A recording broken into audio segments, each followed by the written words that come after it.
Welcome to Ken's Corner Talent Talk. Today we have Rick Lopez, who's a professional writer, and he's going to talk about his career and how he got started. And everyone, let's meet Rick. Hey, good to meet you, Ken. Glad to be back. I'm glad to be back too. So let's start off with how did we meet? That's usually how I like to start. Yeah, definitely. I remember you came to church a couple times, and then just at one of our men's group that our church does on Wednesday nights, kind of got to talking, and then both Michigan men, and started talking about film and story and theater and all that kind of stuff, and just went from there.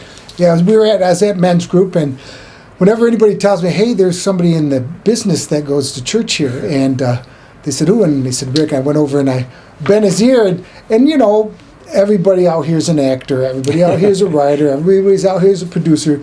So Rick was one of them, and he goes, yeah, right. He's like real humble, and I thought, oh, okay, he probably like writes for menus or for maybe his own little blog.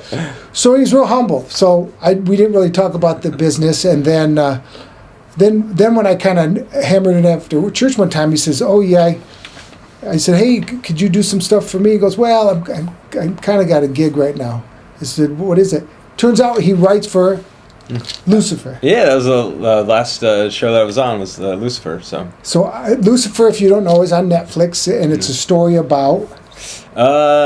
quick version, the devil, it's based on the comic book from DC Comics, but the devil, he gets bored of ruling hell, hates the job, so he takes a vacation in LA, opens up a piano bar.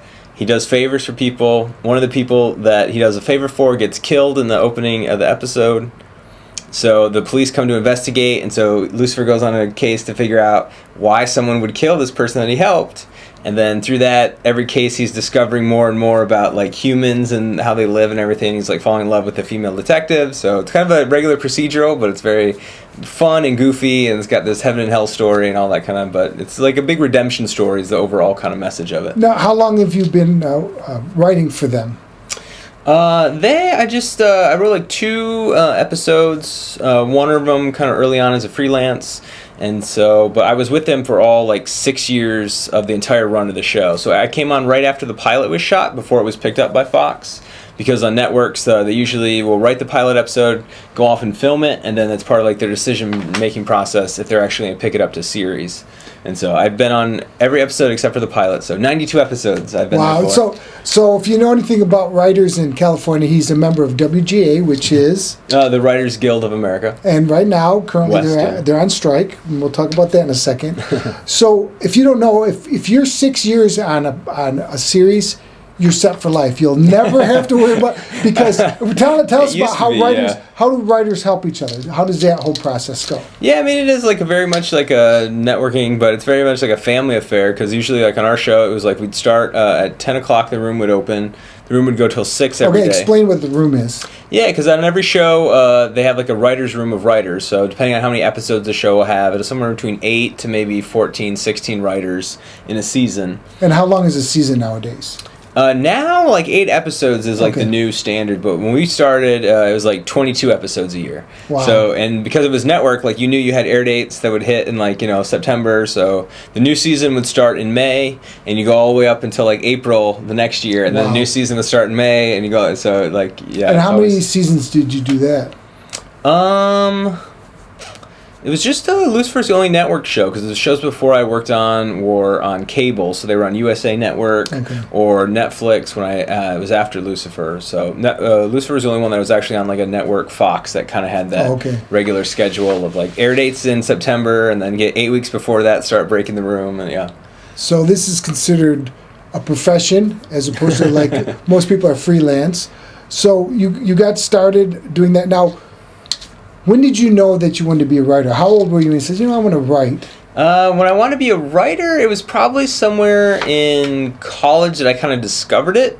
I would say the first time I knew I wanted to be like a storyteller was probably like 6 or 7. And I remember watching Jurassic Park for the first time on my TV, and I was so enamored and enthralled with the movie and how it made me feel that I was like, I want to do that. Like I don't even know what it is, but I want to do that. I want to tell stories and be a part of that. And so it really wasn't until I ended up getting to film school out here and kind of going through the process of being a director. What film school did you go to? I was at Biola University over in Orange County. And so I got into the film school, was going there, But then, like, being a director in actual film school means that you're like the producer, you're like doing sound, you're running like cast, like you're trying to wrangle everyone up to do this job, and it was which I'm still trying to do, by the way. Yeah, exactly. I know, it's like independent producing, like you have to do everything to get it in there. That it was so taxing that I just want to tell the story. Like I don't want to have to like bring all these people together and get them all. It's like that's the hardest part in the world, being that producer. And so from there, I was just like, I just want to write it. So I got into writing it and writing it and writing it. And that's when I really kind of fell in love with that. What was your first thing that you wrote that people watched or, like, I guess produced on film? What would be your first? The first thing was the episode of Lucifer that I co-wrote. My very first script. I was a freelance. Wait, your first script and you hit jackpot? You hit a jackpot? Well, it wasn't the first script I've written. That was the first one that ever aired. That was the one. Well, what was the first script you wrote that people saw? First script that I wrote that people saw was a feature film that I wrote to get into college, and it was like a racing, like a street racing drama. It was set like I think around 2050 or so, but like the entire world has gone electric. No one knows how to drive anymore because cars just drive themselves. Now. Yeah, exactly. And I wrote it like 10 years ago, and they so then there's like these street thieves that use like old gasoline cars, and that the cops can't catch them because no one knows how to drive or do anything, and the AI is so safe that it can't like pursue them in dangerous methods. Good. So they have to go to like this old criminal to teach them how to like catch these new crooks, and then it's kind of like a brother story and all that kind of stuff. So now, it was fun. Did you produce it in college?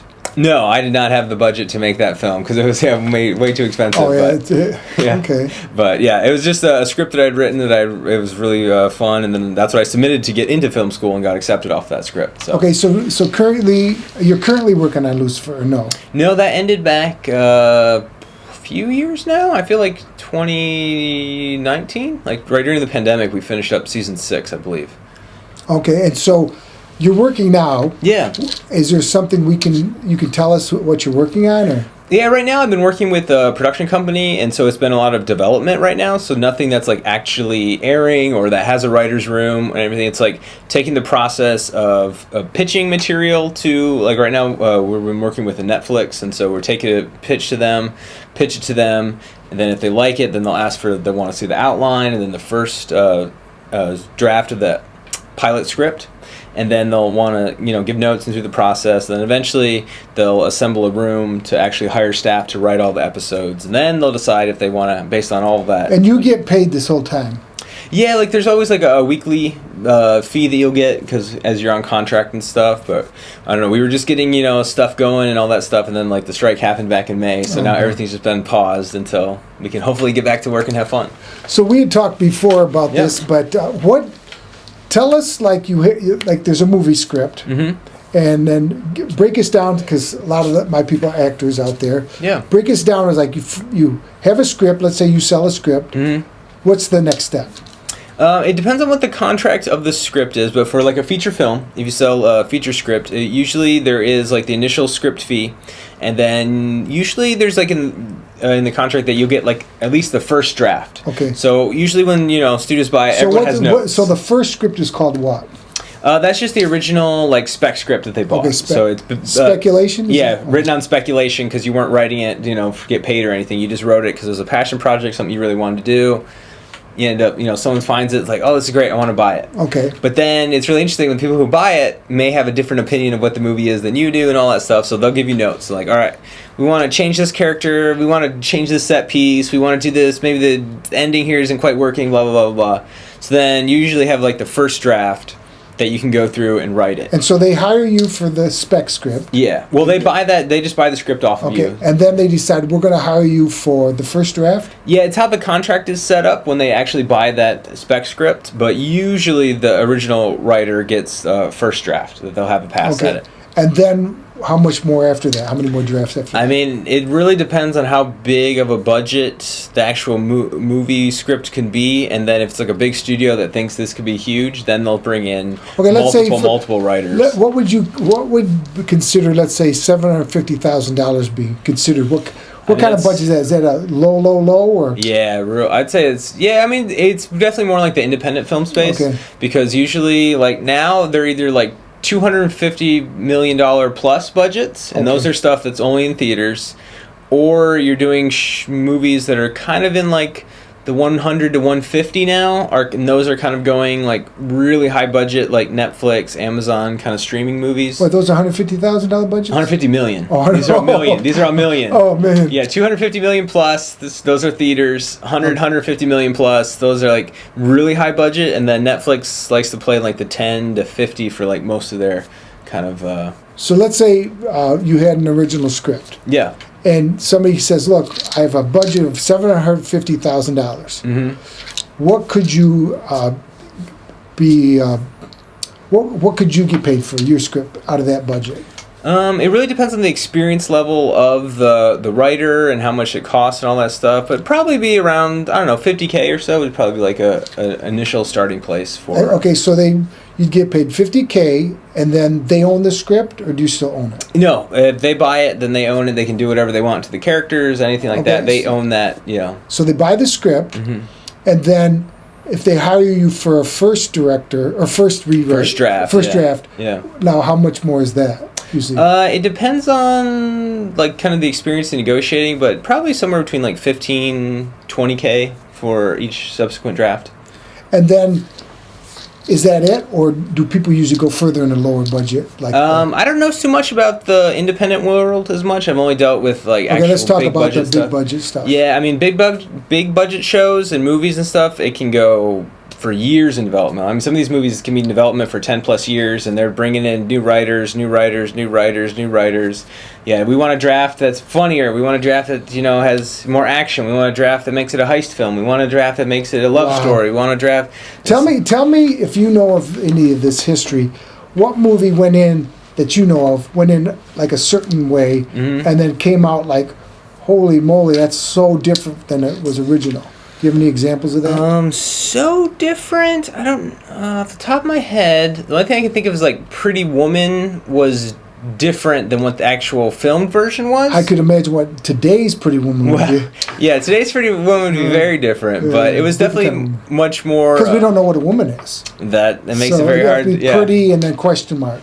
Pretty, that works. Yeah. Pretty whatever. Pretty, quite, yeah. There you go. Well, anyway, so Pretty Woman started off as what? A buddy flick? No, it's pretty much the same type of story. It was just much more like grittier and like realistic, whereas the actual movie kind of has like a nice kind of fairy tale, like fantasy ending that everything kind of ends happy and good and everything, whereas the other one is like the story's kind of structured the same, the ending's very different, but then it actually, I don't know, the feeling and the entire tone is not this kind of romantic. It's just so tell me, we were talking before about different styles of writer. Was that for TV or was that for movies? I mean, that's really for anything. I mean, remember you said you bring in a woman, or tell me that. Yeah, no, definitely, like movies, because they, have such long development times. Like normally in TV, when you're in there, like you have like only so many weeks to get all the scripts written. You don't have a lot of development time, so everything's very rushed. But in movies, I mean, they can be in development for 10 years or so. You see some of these movies taking... Like what? Give me an example. I don't know. I think like Titanic had a really long development. I mean, Avatar, there's been like, 10 years between the last two? I mean, it's part of that's technology and stuff. But some of them, you have these long periods of like refinement and all that stuff. And wow, and they spend all this time, and then some of them like financially bomb. It's like, yeah. And then you get something like Rocky that gets lucky, or what's what's some other independent films that. I mean, you have like what was the horror films are always huge when they're like what's the Blair Witch Project, and then Paranormal Activity. I think is still the most profitable movie of all time, because I think they made that for only like $20,000 or something, and it grossed like $60 million or something. Well, so explain. You were saying before we talked, how they bring in a script, and then the different components, like they bring in a comedy, bring in this. Yeah, I mean, a lot of like definitely big budget movies now. If you think superheroes and stuff, like they have $250-350 million budgets that are massive. Through the process, like when they actually have the script, they'll go through it and be like, this isn't quite funny enough, so we're going to hire like writers, script doctors that will come in, and they're going to come in and give us like, just make it funnier, make all the jokes, do all that kind of stuff, and they get it like, It's not. It feels like it's not like the set pieces aren't as cool. We need to bring in someone that does like really cool set pieces. So then you hire like another writer to come in, and he'll do a pass on the script and bring in some really cool set pieces. And then you're like, this feels like it doesn't have like a good like the female's perspective is getting lost. Let's hire a good female writer. So they bring in a female writer, and then we need to bring in an action comedy writer to bring some more comedy to the action. So you have like all these different writers that specialize in all these things, and they just like come in. And who makes these decisions?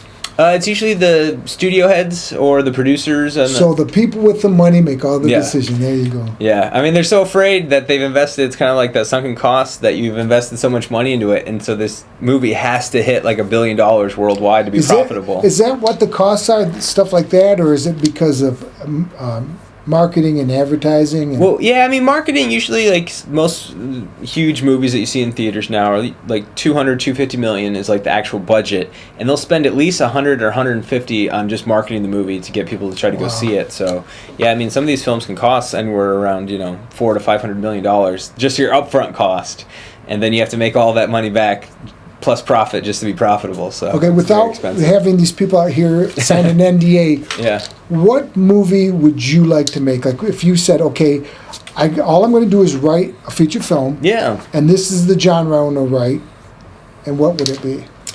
I don't know. It's a good question. I kind of had an idea for a Frankenstein movie. Me too. No, I'm kidding. Jinx beat me to it. Yeah. But yeah, definitely. I don't know. I've had the idea for like Frankenstein story in my head for like a couple of years now. That I've been trying to figure out. Then I figured out like kind of the first act, and the third act is just like kind of the second act. I haven't quite solidified what it is yet, but it's kind of like a version like set in like post World War II. And then kind of have like a James Bond kind of cool feel to it and everything. But it's like this guy who it was experimented on during like the Nazi camps, and then he's like searching for this Dr. Frankenstein that kind of made him this way. But he's like a Holocaust survivor, and so he gets to kind of go through that and everything. I might like it so much I might write it. There you go. I'm not writing. I was like, everyone. The idea is never like the important thing. It's like the execution of it, because every writer's bringing totally different. Executed. That's the execution, or electrocution in his. Yeah. Well, that's that whole genre of. I love that era, the 40s and the World War II. Yeah, no, it's like there's not anything that really kind of fills that feeling right now that anyone is doing, and then also to talk about everything that's kind of going on back then. So you said about 3 acts. Now, what's the Hollywood formula? Is it that 3-act? I mean, most things pretty much follows. I mean, going back to like the Greeks when they invented it, like the 3-act structure of the play and everything, and then you have Shakespeare doing it. Like it's just such a beautiful way of telling the story. Like boy climbs up tree catches on fire, boy gets out of the tree. That's like a simple 3-act structure that anyone can kind of wrap their minds around, and it's just like really clean. But we can't say boy. The XY chromosome climbs up. Well, yeah, we can say that. Yeah, the child. Yeah. The child. Yeah. Who's the child anyway? So then, if you could give some advice to somebody out there that says, I think I want to be a writer. Yeah. What kind of advice could you give them if they're first starting out? I mean, definitely the best thing to do is, for screenwriting, I would say in general, is just like read a lot of scripts that you love. Like there's so many scripts now you can find online. Just read, type into Google whatever scripts, like .pdf, and usually it's somewhere. And just read a lot of scripts, and you can kind of see how they're communicating the writer these visual images onto like a screenplay document, because screenplay is so different than writing for actual stage, or if it's especially different from writing novels. I think you said that for me. I mean, it's just very different because you're trying to use the least amount of words as possible to convey a visual idea. So it's like economy of like page space is very important, and like making sure that the eye flows well and all that stuff. So it's just a very different style of writing. So trying to build your own voice out of that is important. When you say the eye flows, what do you mean by that? Yeah, because normally like when you see a page, like some people are really bad and they put like big chunks of paragraph, and it'll be like 4 or 5 line paragraphs of action lines, and then like some dialogue, or it'll be like 2 or 3 big chunks of paragraph as they're describing things, and no one wants to read that. When you're reading it, it just like breaks up the flow of the read, and you feel like you're trying to like read all this, then you start like skipping words just to try to skim it and everything. So you want to make something that has a really easy read to it, so that when people get it, they're like, oh, okay, thank God, this is a nice one. It's not like oh man, I'm starting, Ulysses or something, the novel, and everything. So you want to really make, screenwriting is supposed to have this, visual quality to it that you want to be able to read it and see it at the same time. Well, I remember I like watching a lot of behind the scenes and people talking about the movies and what happens. And I remember watching a few that one of them was from Collateral with Tom Cruise, and the scene said coyote, and then what did that mean? Well, there was a coyote in it. And then, or it'll say a fight breaks out, and then you see in the movie it's like a 10-minute action sequence or and whatever. Is that what you're talking about? Stuff like that? Yes, definitely stuff like that, but it's also like knowing when to be descriptive or not, because like for an example, like some people like to, like especially early writers, they'll go into it and they put like kind of a flowery language, like the sunlight illuminates off the bounce of the beautiful vista and all, and you just have You're stealing my scripts again. and just like, we already know it's day, we already know it's there, just like tell me the information I just need to know. Like, I don't need to know that he's wearing a beautiful flannel plaid shirt unless it has something to do with the scene. Like, try to get rid of anything that's extra. It's just, character walks in, he's angry, start the scene. Like, I don't need everything else. So what mistakes did you make when you first wrote? That you could tell them to say, like, don't make I mean, there's definitely a lot of ones, like, using a lot of, like, paragraphs and stuff. Like, try to keep your paragraph count, like, 3 sentences at the most is, like, the easiest. And a lot of time you can do, like, 1 just to make it kind of read smoother. Now, is this stuff you learned in college, or is kind of working in the business? I'd say definitely more working in the business. You kind of just because you see so much being written and you see how much it actually works, like, when you are there for the writing process and then actually turn it into production and what production needs and what actors need, and then, trying to adapt to like how actors say the lines, you can figure out, okay, this kind of actor kind of is better at this kind of stuff, so I need to structure their dialogue a little bit differently, and so all so that like kind of with what's his name, Captain Kirk, he had to put big pause. He pause, says pause, the pause, next pause. You just kind of structure it out based on what your actors do now, well. Speaking of that, do you write in descriptive? Like you're saying, like when at the sun setting, he's got a flannel shirt on and all that mess. Do you actually write in descriptive?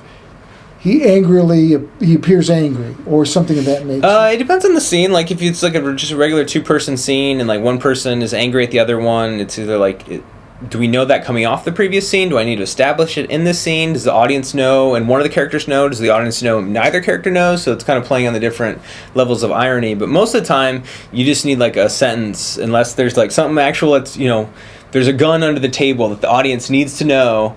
So then there's like drama in the scene. Like most of the details are just... And you say that before the scene, so the viewer doesn't see it, but the reader sees it. Yeah, the reader sees it. Or if like one character under the table finds it, then you have to say that they glance at it or they see it, and now like the audience and then the actual character knows, and then you're playing with the drama of like, oh, what's going to happen now, and all that.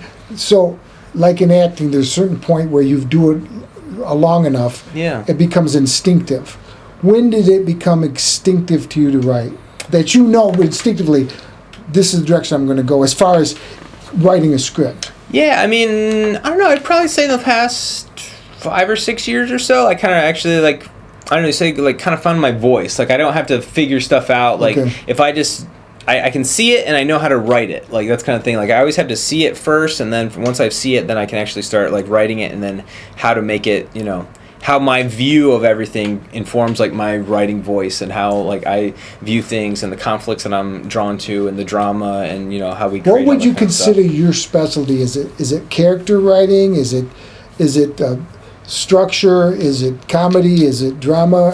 What did you think I'm sure you do everything extremely well. Well, you have to be. I do the best I can, but that's the great thing about TV. It's all collaborative, so it's a lot. But what would you say if you had to pick 1 or 2 things? I'd say the biggest things that people have told me that I'm really good is like dialogue, creating a lot of very natural dialogue and conflict in dialogue, and then getting all information out without it feeling like it's just. People are just saying that, like it feels very natural. Do you ever find yourself, since you're a writer, that you use your dialogue on people? Like you write a big love scene and then you go out with a girl and you're looking down at your script? Unfortunately, it never works out that way, because everything you see in movies and TVs is just like a lie, and it's everything set up to work perfectly. And so it's like if you use it in the real world, probably not going to work as well. Because like you see these actors like Dustin Hoffman in Rain Man and the Joker and all these people, and they stay in character for months on end. Yeah, kind of method acting and everything. Yeah. So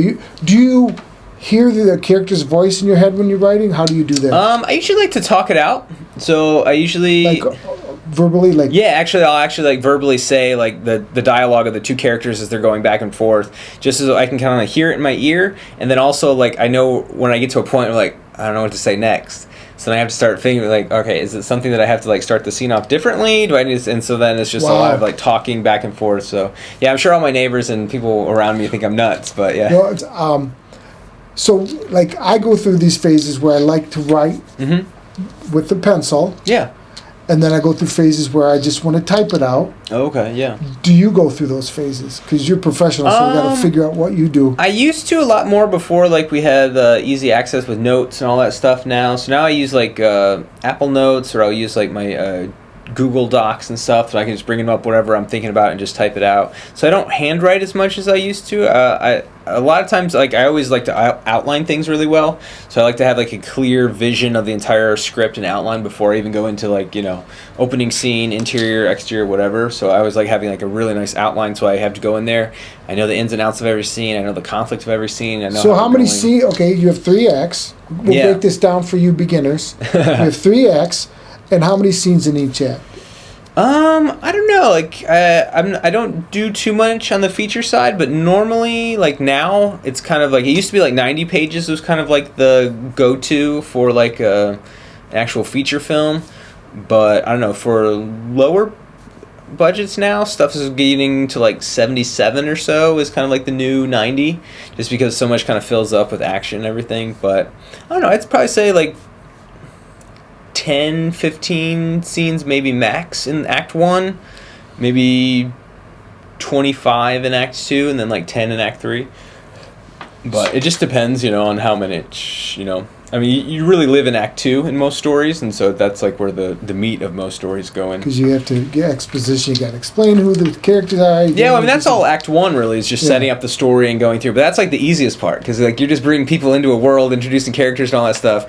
When you figure out Act 2... Oh, that's what I was going to say. So when you see these movies or TV, they assume that you already know these people. At what point do you realize you're describing them too much and you're not leaving enough mystery for the rest of the next 2 acts? It depends on how you go into it. I mean, a lot of times you figure out like what the character journey is for that character, or you're figuring out what the plot has to be in order to bring out the character's journey. And so a lot of times, like, you introduce the character in Act 1, and then you establish what their problem is, it's an internal flaw, and then what's their external goal that they're trying to go for, and then the plot that's going to force them to confront, you know, both these things. You know, they say people go into psychology to learn about themselves.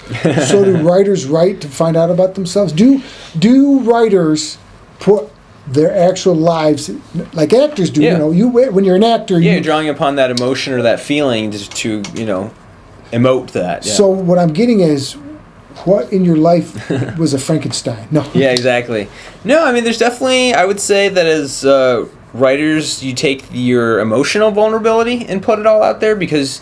You know, I may not have, you know, ever saved the world or doing all those things, but we all understand, like, that basic painful moments that the character's going to feel while they're, you know, overcoming this thing to save the world and all that kind of stuff, you know, like... And this is why he's a professional writer. Listen how that just flows out of him. He doesn't have to question anything. Yeah, I mean, that's like the biggest thing. Like they say, bleed on the page, and it's different from how actors have to like create these emotions, because the writer has to draw on like whatever pain or everything they're feeling and bring that to the character naturally, and then the character is like kind of like your surrogate at times. There's definitely stories I've started writing and all that stuff, and I'm like, oh, this is what I'm going through. This is why it feels so cathartic for me to write about this, or you know, I can figure it out, and my character can have a good ending by the end of this. So I have no answer. But. So tell me a juicy story how you had to fight with an actor about the character. Did you have to do that? And give me names. Oh, I can't ever give you names on stuff. But okay, there's like definitely. Oh, they won't tell anybody. Trust me. Exactly. No one's watching.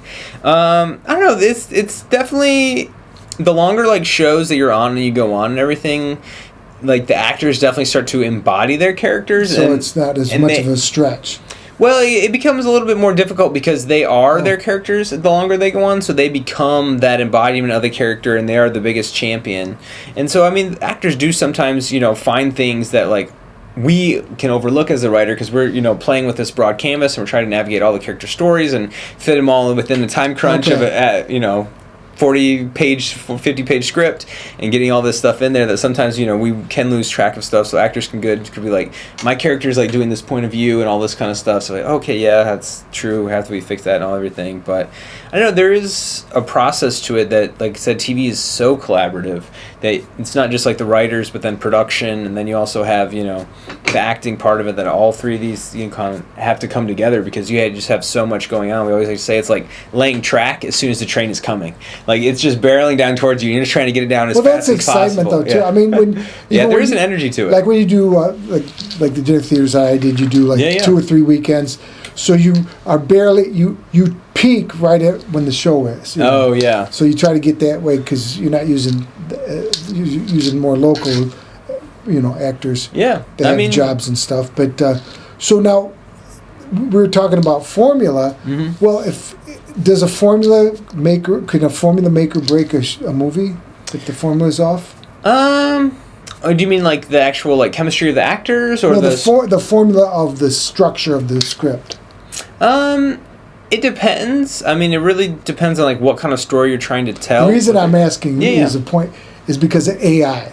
Oh, so gotcha. if film is structured like first, second, third act, you develop the characters in the first act, and then their journey in the second act, and then the conclusion and all that, moral dilemma, whatever at the end. So, if that's the case, why can't AI place that out? I mean, part of like I've played around with stuff. Nothing new is under the sun, and they said that way back in the Greek drama. Yeah, I mean, most stories you see are just kind of different voices telling the same type of stories.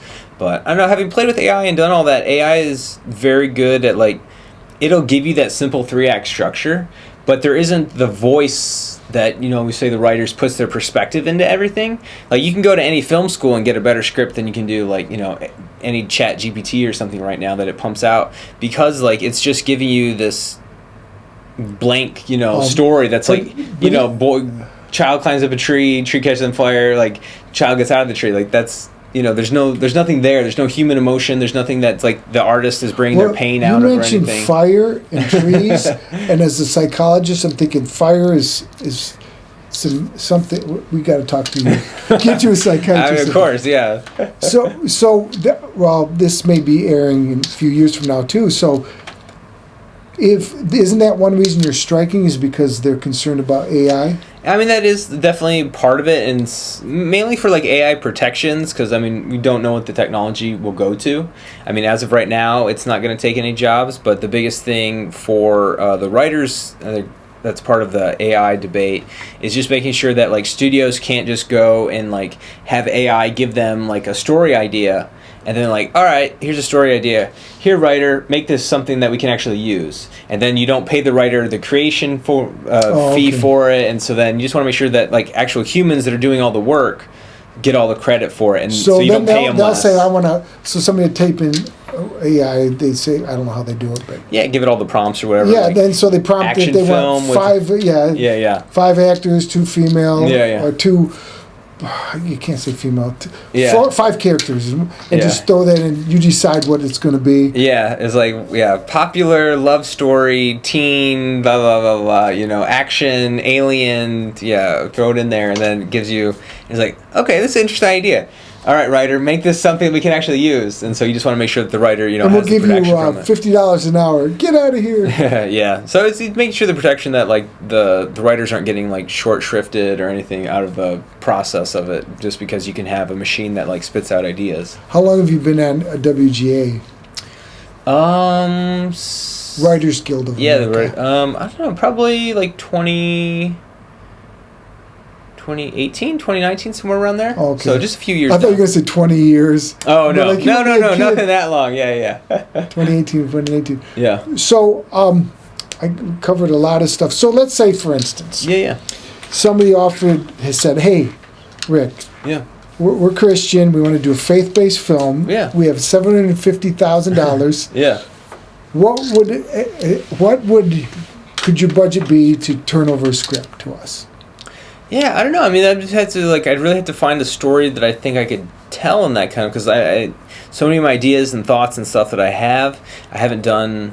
Like, it's always like mainly for TV, because that's why I write a lot of pilots and figure out TV worlds that I've done, and then the mainly movie stuff I've done is definitely like big budget kind of stuff like that. So I'd have to figure out if there was something like a spiritual kind of story that I had in me that was a little bit smaller, maybe family drama, or even something kind of had like a little bit of horror element or something to it that you could build in kind of like a kind of self-contained. Well, family dramas have horror, so that's. I mean, the best and worst part of life is people. Like you said that Lucifer came from hell. I said. Yeah. So I was thinking he was divorced. He had a lot of dad issues, mom issues, brother, siblings. Yeah, there's a lot of issues. So yeah.